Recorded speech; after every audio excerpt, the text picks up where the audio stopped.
చెప్పండి. ఇప్పుడు మాకు జాబ్స్ వచ్చే ఖచ్చితంగా option either Hyderabad or Bengaluru వెళ్లాల్సి వస్తుంది. కొంతమంది పేరెంట్స్ అన్ఎడ్యుకేటెడ్ ఉంటారు, వాళ్ళు పంపరు వేరే సిటీస్ అంటే. So why not in AP అని నేను అడుగుతున్నాను సార్. మీరు వై నాట్ ఇన్ ఏపీ అని అడుగుతున్నారు, అందుకే మేలుకో ఆంధ్రులారా అంటున్నా నేను. ఇంకెన్నాళ్ళని కులం పేరుతో మతం పేరుతో మనం ఓట్లేస్తాం తల్లి. అభివృద్ధి చేసేవాళ్ళు కావాలి కదా, పెట్టుబడులు తీసుకొచ్చే వాళ్ళు కావాలి కదా. ఒక్క అవకాశం ఇచ్చాం జగన్మోహన్ రెడ్డి గారికి, ఒక్క పెట్టుబడి తీసుకురాలా, ఒక్క కంపెనీ తీసుకురాలా. దానివల్ల మనం నష్టపోయాం. ఏకంగా ఇండస్ట్రీస్ ఐటీ శాఖ మంత్రి నేను ముద్దుగా కోడిగుడ్డు మంత్రి అని పేరు పెట్టిన. పరిశ్రమలు ఎప్పుడు వస్తాయంటే కోడి ముందలు వచ్చిందా గుడ్డు ముందలు వచ్చిందా అంటాడు. ఆయన కోడిగుడ్డు చూసుకుంటే సరిపోయింది. హెచ్ఎస్బిసి విశాఖపట్నం నుంచి తెలంగాణ గెలిపిందారు. సో మనం కూడా ఆలోచించాలి. మీరందరూ ఫస్ట్ టైం ఓటర్స్ కాబోతున్నారు, మీరు కూడా ఆలోచించండి. దయచేసి కులం మొత్తం మస్కులో చూడొద్దండి.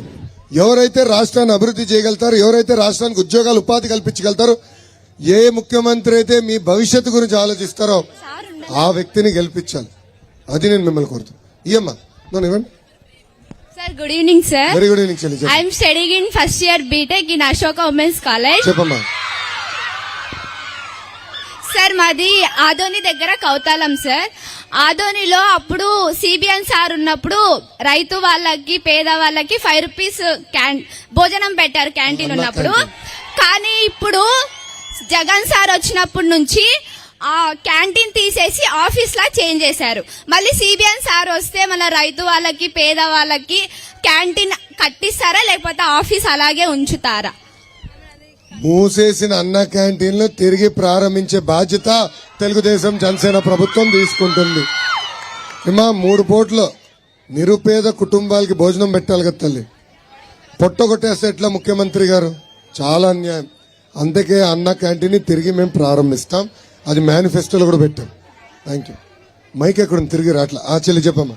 అన్న మీరు మాకు ఒక హామీ ఇవ్వాలని. చెప్పమ్మా, ముందర అడగండి, దాని తర్వాత చెప్తా. అన్న ఈ జేవిడి అన్ని మీరు కన్ఫర్మ్ గా ఇస్తారని మాకు తెలుసు. బట్ అమ్మాయిలకు రక్షణ లేకుండా పోతుందన్న. రోజు ఏదో ఒక అమ్మాయిని రేప్ చేసి చంపేస్తున్నారు. దిశ యాప్ ఉంది కానీ తను ఓపెన్ చేసి కాల్ చేసే అంత టైం కానీ లేనప్పుడు అమ్మాయిల పరిస్థితి ఏంటన్నా? అమ్మా, సమాజంలో ఈరోజు అధికారంలో ఉన్న వాళ్ళే మహిళల్ని ఎగతాళి చేసే విధంగా మాడుతున్నారు, మహిళల్ని కించపరిచే విధంగా మాడుతున్నారు. శాసనసభ సాక్షిగా మా తల్లిని అవమానిస్తే ముఖ్యమంత్రి గారు నుంచుని ఏనాడు ఖండించలేదు. ఇన్ఫాక్ట్ ఆయన ప్రోత్సహిస్తాడు. దానివల్ల ఈరోజు మహిళలు అనేక ఇబ్బందులు ఎదుర్కొంటున్నారు. అంటే పాలకులే అంత రెక్లెస్ గా కేర్లెస్ గా ఉంటే ఇంకా మన పరిస్థితి ఎలా ఉంటుందో ఆలోచించడం. అమ్మా, చంద్రబాబు నాయుడు గారు అంటే రౌడీ షీటర్లకి ఈ గలాటా చేసే బ్యాచ్కి భయం. ఎందుకంటే ఆయన ఎవరిని వదిలిపెట్టరు. లా అండ్ ఆర్డర్ ఎప్పుడూ చేటి తప్పకుండా చేస్తారు. ఇంకో పక్కన చూస్తే చంద్రబాబు నాయుడు గారు ముఖ్యమంత్రి ఉన్నప్పుడు చట్టాలు అందరికీ సమానంగా అమలు చేసేవారు, ఒకరికి చుట్టాలుగా మార్చేవారు కాదు. ఈ ప్రభుత్వంలో చట్టాలు కొంతమంది చుట్టాలుగా మారుతుంది. దానివల్ల అనేక ఇబ్బందులు ఎదుర్కొన్నాం.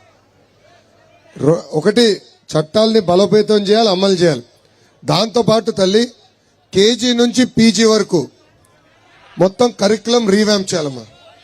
మహిళల్ని గౌరవించాలనేది కేజీ నుంచి మనం నేర్పించాలి. నార్త్ ఈస్టర్న్ స్టేట్స్ నేను చూశాను తల్లి, ఆస్తుల్లో మహిళలకి ఎక్కువ హక్కు కల్పిస్తారు. దానివల్ల మహిళలపైన దాడులనే జరగదు తల్లి. సో ఒక మెరుగైన విధానం తీసుకురావాలి. మహిళలకి ప్రత్యేక గౌరవించాల్సిన బాధ్యత మన పైన ఉంది. అది మనం చదువులో తీసుకురావాలి. అది కేజీ నుంచి పీజీ వరకు కరికులం రీవ్యాంప్ చేసినప్పుడు అది తప్పనిసరిగా చేపడతాం. సార్ ఒక ప్రశ్న సార్. ఇప్పుడు సార్ డబుల్ బెడ్రూమ్ ఇల్లు ఏవైతే ఉన్నాయి సార్, ₹1,00,000 కట్టి కూడా ఇప్పటికీ పొందని వాళ్ళు చాలా మంది ఉన్నారు సార్. సార్ మన తెలుగుదేశం పార్టీ కూటమి అధికారంలోకి వస్తే ఎలా సార్ వీళ్ళకి డైరెక్ట్ గా ఇల్లు ఇస్తారా లేదంటే బ్యాంక్ ద్వారా వీళ్ళను కనెక్ట్ చేసి ఇస్తారా సార్? గతంలో ఒక అద్భుతమైన మోడల్ తీసుకొచ్చాం, టిట్కో మోడల్. అందరికీ ఇల్లు కట్టాలనేది మా లక్ష్యంగా చేశాం. చాలా మెరుగైన టెక్నాలజీతో ఏర్పాటు చేశాం. గ్రేడ్ ఏ క్వాలిటీ టైల్స్ కానీ, స్టెయిన్లెస్ స్టీల్ సింక్ కానీ, టీక్ వుడ్ తలుపు కానీ, యూపీవీసీ కిటికీలతో కట్టి మరి ఇచ్చాం. ఒక టౌన్షిప్ గా ఏర్పాటు చేయాలి. అక్కడనే పార్క్ ఉండాలి, అంగన్వాడీ సెంటర్ ఉండాలి, కళ్యాణ మండపం అంటే ఏమైనా చిన్న చిన్న ఈవెంట్స్ చేసుకోవాలంటే ఒక మండపం కూడా ఉంటే బాగుంటుంది అనేది ఆనాడు ఒక లక్ష్యంతో చేశాం. నెల్లూరులో ఆ ప్రాజెక్ట్ ముందరికెళ్ళింది, అద్భుతంగా సక్సెస్ అయింది. అదే విధంగా మన ప్రభుత్వ అధికారంలోకి వచ్చిన వెంటనే టిట్కో మోడల్ ని మేము ముందలు తీసుకెళ్తాం. థ్యాంక్ యూ సార్ మరొకటి సార్, మరొక ప్రశ్న. ఓకే, వేరే వాళ్ళకి. Right, next. మైక్ ఎక్కడ? అస్సలాముఅలైకుం, నా లోకేష్ ఉన్నా. మాలికం సలాం, చెప్తాం. అన్న నా పేరు సజ్జు ఖాన్ అన్న. అన్న మా ముస్లింస్ లో ఒక సందేహం ఏర్పడింది. అదేంటంటే ముస్లింస్ అంటేనే బీజేపీ పార్టీతో ఒక అభద్రత భావం కలిగి ఉన్న వాళ్ళు, కాబట్టి మీరు అదే పార్టీతో పొత్తులో ఉన్నారు. కాబట్టి మీ ద్వారా మరియు మీ పార్టీ ద్వారా మా ముస్లింస్ కి ఎలాంటి భద్రత భరోసా ఉంటుందని చెప్పి హామీ ఇస్తున్నారు. తమ్ముడు ప్లీజ్ తమ్ముడు, మీరు కొంచెం తమ్ముడు, ఇస్తాను ప్లీజ్, వినాలమ్మా. ప్లీజ్. అందరికి మైక్ ఇస్తున్నా, 5 నిమిషాలు ఓపిక పట్టమ్మా ప్లీజ్. మైకే వినమ్మా, ఒక్క నిమిషం అని చెప్పి 2 నిమిషాలు ఓపిక పట్టు. తమ్ముడు, తెలుగుదేశం భారతీయ జనతా పార్టీ పొత్తు కొత్త కాదు. ఆనాడు వాజ్పేయి గారు ప్రధానమంత్రి ఉన్నప్పుడు పొత్తు పెట్టుకున్నాం. ఒక 2 క్వశ్చన్స్. 2014లో కూడా బీజేపీతో పొత్తు పెట్టుకుని ఆంధ్ర రాష్ట్ర ప్రభుత్వం ఏర్పడింది. రంజాన్ తోఫా ఇచ్చాం, ఇమాం మౌజంలకి గౌరవ వేతనం ఇచ్చాం. రంజాన్ మాసం వస్తే మసీదులు రంగులేసాం కూడా ఆనాడు డబ్బులు ఇచ్చాం. అది మా ప్రభుత్వంకు ఉన్న చిత్తశుద్ధి. మళ్ళీ డౌట్ ఎందుకు? ఏనాడైనా ఒక దాడి జరిగిందా మైనార్టీ సోదరుడి పైన తెలుగుదేశం పార్టీ అధికారులు ఉన్నప్పుడు? జరగలేదు. మళ్ళీ మిమ్మల్ని మా గుండెల్లో పెట్టుకుని మేము మిమ్మల్ని చూసుకుంటాం. ఆ డౌట్ మీకు అవసరం లేదు. ఆ మాట మీరు మా ముస్లిం సమాజానికి ఇంకా గట్టిగా ఇవ్వాలి. ఇంకొకటి, మా నంద్యాలలో చాలా మంది ముస్లింస్ పేదవాళ్ళు ఉన్నారు. వాళ్ళకి కనీస ఇల్లు కూడా లేవు, చేసుకోవడానికి జాబ్ వసతి కూడా లేదు. కాబట్టి మీరు ప్రత్యేకంగా మా నంద్యాల నియోజకవర్గానికి కేటాయించే 100%లో తమ్ముడు, 40% ఇల్లులు కేవలం నంద్యాల ముస్లిం మైనార్టీ ప్రజలకే చెందించాలి. మీరు నంద్యాలకి 10,000 ఇల్లు కట్టడానికి ఆనాడు బడ్జెట్ ఇచ్చాం, పనులు ప్రారంభించాం. చివరికి వచ్చిన తర్వాత ప్రభుత్వం మారింది, 10% పెండింగ్ వర్క్లు ఉన్నాయి. మళ్ళీ మీ సండే ఎమ్మెల్యే ఎందుకు పని చేయలే? ఏం చేస్తున్నాడు ఆయన? భూతందాలు తప్ప ఏనాడైనా ప్రజల గురించి పట్టించుకున్నాడు ఆయన? ఆ ఇల్లు పూర్తి చేసి మీకు ఇవ్వచ్చు కదా, పట్టించుకోదా.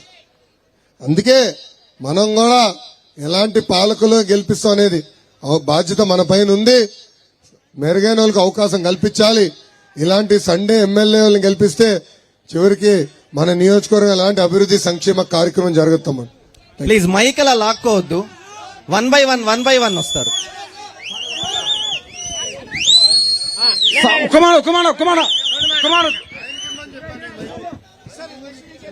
అన్న లోకేష్ అన్న, థ్యాంక్ యూ అన్న. అన్న నేను ఒకటి క్వశ్చన్ అడుగుతున్నా. చెప్పమ్మా. భారతదేశంలో ప్రతి ఒక్కరికి ఎక్కడైనా తిరిగే స్వేచ్ఛ ఉందన్న ప్రజలకి. కానీ ఇప్పుడు నేను డిగ్రీ చదువుకున్నా, నా ఏజ్ 28 ఏజ్ అన్న. నేను మా మధ్యలో ఎంపీటీసీ సర్పంచ్ ఎన్నికలు జరిగాయి కదన్నా. ఆ ఎన్నికల్లో నేను 2 times నామినేషన్ వేసానన్నా. నామినేషన్ వేస్తే ఇప్పుడున్న ప్రభుత్వం వల్ల నేను నామినేషన్ పోటీ చేయలేక నేను ఇలా